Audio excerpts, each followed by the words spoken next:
Speaking of anxiety, how to deal with the anxiety arising from these elections and many other global events at the moment is one of the things that we talked about with our second guest in this German bonanza of an episode, the writer and activist Emilia Roig.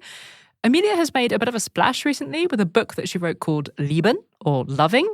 I was kind of surprised when you suggested that we speak to Emilia after these elections, Dominic. What was it that made you want to talk to somebody who writes about love this week? Well, I should say Emilia is also a political scientist. And of course, it's important to look at the political and parliamentary ramifications of a vote and all the geopolitical implications around it. And I'm really pleased we've spoken to Tarek. But I also think this podcast is at its best when we're looking at issues from a kind of different angle to other outlets. I discovered Emilia whilst listening to the podcast of a former guest of ours, Soya the drag cow. Oh, yeah. Big super fan of Soya still. They've got a podcast called The Meltdown. And I loved how she quite calmly and eloquently analysed many of the things that are going wrong in society, looking beyond purely the political realm. So, yeah, I was thrilled that Emilia was up for coming to join us and to share her reactions to the German election.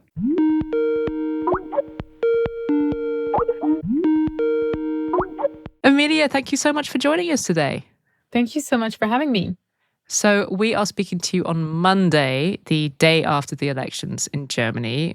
How are you feeling? I'm feeling very disheartened, very anxious, and angry.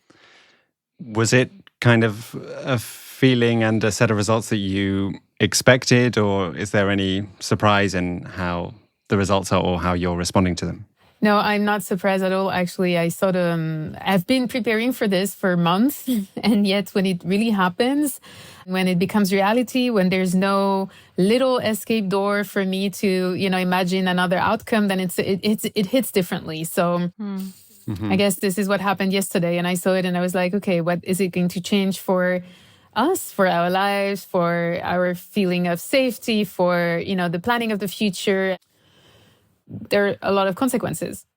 I mean, we were talking as a team the other day, and our producer, Wojciech, he put things probably the most simply I've heard them put recently. He said that it feels like the bad guys have been winning. And when I think about your work and what you stand for and what you fight for, intersectionality, giving more power to marginalized groups, fighting discrimination, those don't feel like ideas that are winning at the moment. I mean, do you also feel like that, or are you more hopeful about this stuff than I am? So there are different levels, right? I mean, there's the level of discourse. And on the level of discourse, these ideas are not winning at all. Like actually, even, sometimes when people say my bio out loud and what I'm teaching at university, namely postcolonial studies or gender studies, it feels like those words have been really discredited so much that it feels uncomfortable for me to have my bio listed out. So on the level of discourse, for sure, we are not winning. But on a deeper level and on the level of transformation, I think what we're seeing as well is that this backlash, or the last hiccup before the death of a system, is that it dies very loudly, right? So looking at it from the angle of, the bad guys are winning, I think on the one hand, this is what it seems like. But if we take a bit of a leap behind or look at the situation from above and with a bit more hindsight, what we see is that this backlash is also the expression of a very deep transformation, of deep change that is happening. And this is essentially resistance to it. That's quite like a nice, hopeful way of looking at it. But I know like just day to day, a lot of people around me and myself included a bit kind of want to just tune out of the news at the moment because it seems like so much is so bleak. I imagine you are not in a position where you can do that because of your work and your practice. But do you have any tips for how people can get through these rather dark times and how they can process and stay engaged with this fight and with the news despite some pretty scary political results? So first of all, I mean, it's not only because of my work and my practice, but also of who I am as a person, because, people like me are directly targeted. by right-wing populism and, neo-Nazi policies, we can call it this way. And so that's why it's difficult to just take a break from it. And so I think what is helpful is to understand crisis situations and understand, okay, why are we in this situation right now? And what can we do against it? And it's not about reading the news. To be honest, I never read the news. I never read the news. This is not a practice of mine. And nevertheless, I'm very well informed on the state of the world. I have a very strong opinion about it. I know what is going on. But I find, and especially in times of rising fascism, reading the news and listening to it and being captive of the ways in which news are being told is part of the problem. So take a hindsight and try to look at the situation from above, try to understand it from a larger angle, understanding that what is happening now is not a defining moment. It's not a finite moment. It's not the end of the story. How do you stay informed if it's not by reading the news? So I read more longer pieces, so I read books and, in essentially what is happening. So if I need to know something about what is happening, it's enough to know it. Okay, Trump did this, the election results is that, this new law was passed. So it's enough. These are facts. The problem with the news is that it's not just telling us what happens. It just tells it from a specific perspective. And it gives an opinion to it, even though it is presented as being neutral, right? So in order to stay informed, it's more about my analytical skills, about how do I analyze the situation. I have facts, and what does it say about what is currently taking place? And for this, I don't need to read so many articles about what's going on. I need to read books that have been written before. I need to know, for example, political analysis about past systems that, may be reminiscent of what's going on now. Yeah. This is how I do it. Well, since you mentioned history, I think the role that history has played in this election campaign has been quite interesting. Germany is often praised internationally for having this strong culture of remembrance, the way that the country reflects on this horrific history of genocidal crimes during the Second World War. But looking at how this campaign has gone and how the results have gone, I can't help but think that something has gone wrong here. And Germany's relationship with its history just isn't as reflective as a lot of us often think it is internationally. Does it feel to you like something has gone wrong there? Oh, yes, absolutely. I've been saying this for many years, actually. The ways in which Germany has been dealing with its past is very selective. It's very self-interested. The fact that it's been shown as an example worldwide, I fell for it too, right? When I arrived in Germany 20 years ago, I also thought that it was an example to be followed by other nations, especially France, right? I come from a country that doesn't do this work. And at the same time, if you go closer and try to look at what it actually means and how Germany has confronted its past, some things were good if you look at it, especially in the field of symbolic remembrance, I would say. But when it comes to really analyzing and truly understanding why it could happen, it did a terrible job because it was very exceptionalized, looking at Hitler as a single figure. So the demonization of Hitler, for example, and also not looking at the Third Reich as part of a larger history that started long before 1933, right? So we're speaking about decades and decades of indoctrination, decades and decades of anti-Semitism, decades and decades of colonial racism and imperialism and scientific racism that was not only confined to German borders, but also a transnational system, right? There was a lot of communication between, let's say, scientists, pseudo-scientists, we would say today, in North America and in the rest of European countries. And I will not delve into the topic of reparations and geopolitical interest in that, but Germany has heavily relied on the establishment of Israel as a state to deal with its culpability. Guilt. That's a major issue, right? Because when it comes to the victims, the Roma and Sinti victims, for example, almost nothing was done for them. And it was recognized as a crime against humanity in 1982 after decade-long tireless work and activism by the very communities that were the victims of this genocide too. So I could go on and on and on why the memory work of Germany is not to be praised, but to be seen with criticism. But I will stop here. Well, if we look forward to how things could get better, you recently wrote a book in German called Lieben, or Loving. And I wanted to ask, how do you think loving can help us in these difficult times? And do we need to rethink how and who we are loving? Lieben or loving is always going to be part of the solution. So I think what we need to understand is that right now we have bought into an understanding of loving that is very ingrained in capitalist thinking, that is about consumption, consuming love, and also something that cannot be generated endlessly, but more something that is tied to status, relationship status, or the couple, the romantic couple. And love can help us simply because what we will need is collective structures of community. What will help us is solidarity.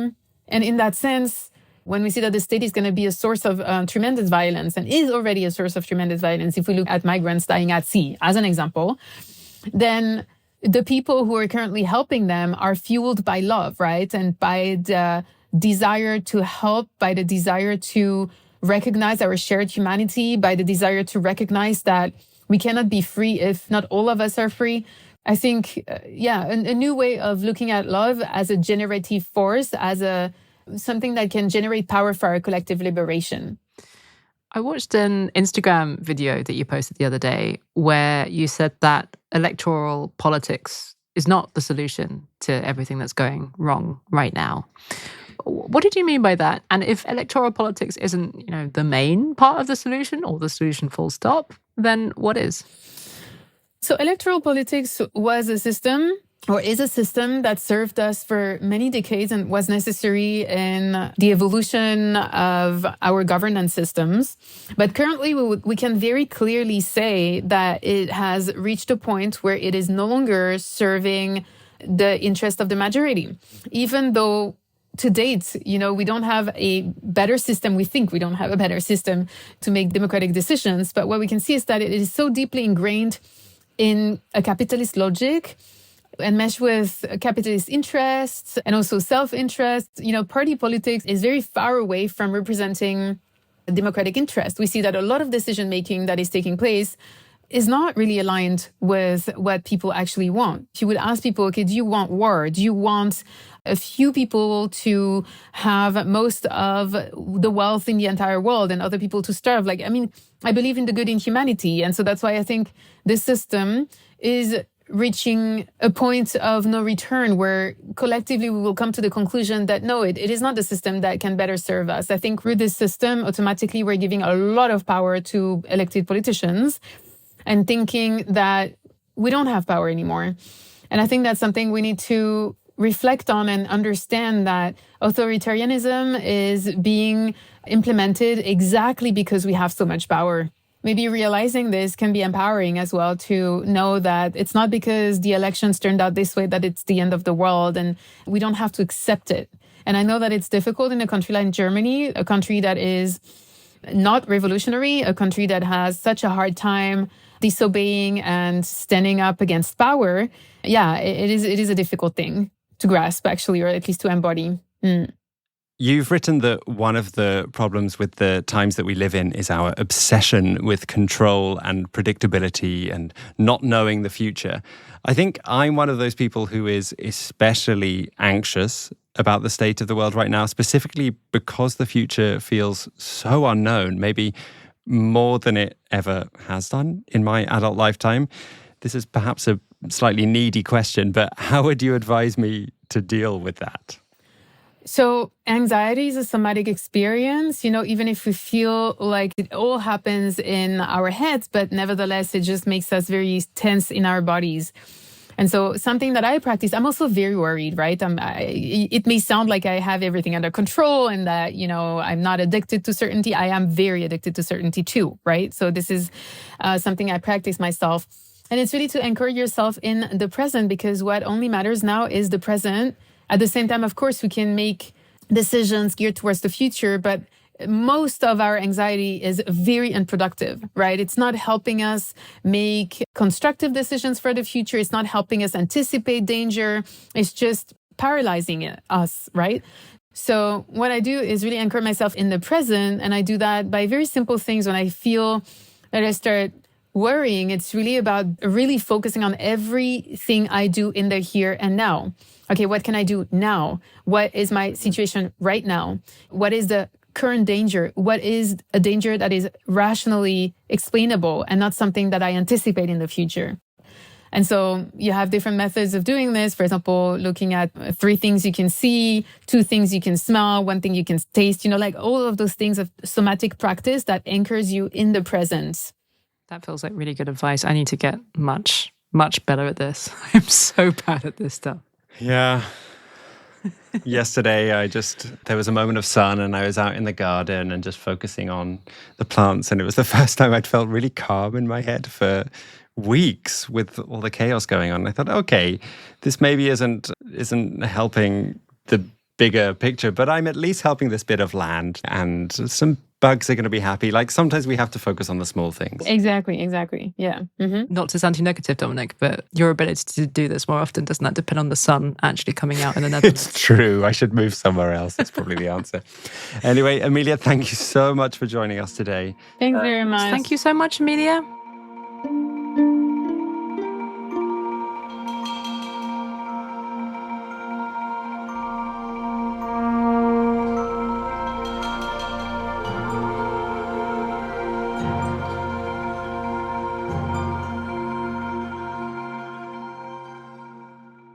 That was one of these rare interviews for the Europeans where we were actually in the same place for a change, Dominic. We were. Katie, along with 2 of our producers, came to Amsterdam for 24 hours, arriving on Sunday night. Yeah, so that we could digest the German election results together. Fun Exactly. times. To digest those results together, but also to do a lot of planning for some exciting things that are coming in the months ahead. On which note, there is no podcast next week. We're taking a week off. But look out for 2 episodes the week after, one of which will be a mini episode in which we'll be telling you a little bit more about some of those things that we're cooking up. Intriguing. In the meantime, if you'd like to see some social media content of me running on my tiny little short legs, trying to catch up with my giant colleagues, Dominic, Katch and Wojciech in Amsterdam, come and join us on Instagram. We are also on Blue Sky. Just type in Europeans Podcast and you should find us. Sorry we walked too fast for you. Story of my life. Anyway, a very big thank you to Tarek and Emilia for joining us for this special German election debrief this week. And a big Dankeschön to Wojciech, Oleksiak and Morgan Childs for producing this episode. We'll be back the week after next. Cheers. Auf Wiedersehen.